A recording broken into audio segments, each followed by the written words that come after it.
Olá, seja muito bem-vindo ao Playtops. Hoje vamos falar de um homem que ouviu um grande barulho na varanda da sua casa, mas quando foi checar o que havia ocorrido, ele ficou chocado. Antes, fazemos questão de agradecer o seu like a todos os inscritos. E você que ainda não se inscreveu, se inscreva, ative as notificações e receba mais vídeos.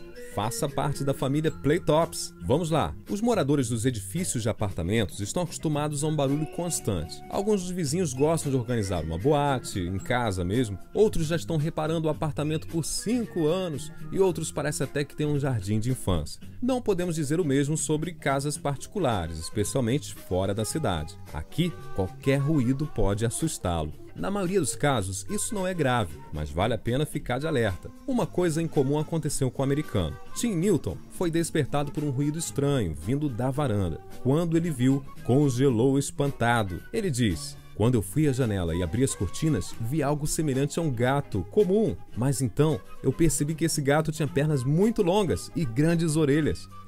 Acontece que Tim recebeu um inesperado convidado. Na verdade, era um lince, o grande felino. Newton correu imediatamente para levar a sua câmera, querendo registrar tudo, lógico. E ele disse: "Normalmente, quando você vê um lince, você não tem tempo para tirar uma foto. E é por isso que eu fiquei satisfeito por ter ido ali e conseguido alguns disparos." Mas esse não é o fim. Depois de algum tempo, as crias do lince apareceram. Tim diz: "Ela os chamou e todos se alinharam na entrada, depois correram e ficaram brincando no meu quintal por um tempão. Eu acho que o lince aloca 1% da energia para pegar a presa e 99% para cuidar dos seus filhotes." O homem ficou encantado porque conseguiu ver esse show ali no quintal dele. Ele até tentou sair. O lince feminino não reagiu de forma agressiva, mas era óbvio que ela estava tensa. E você pode entender, né?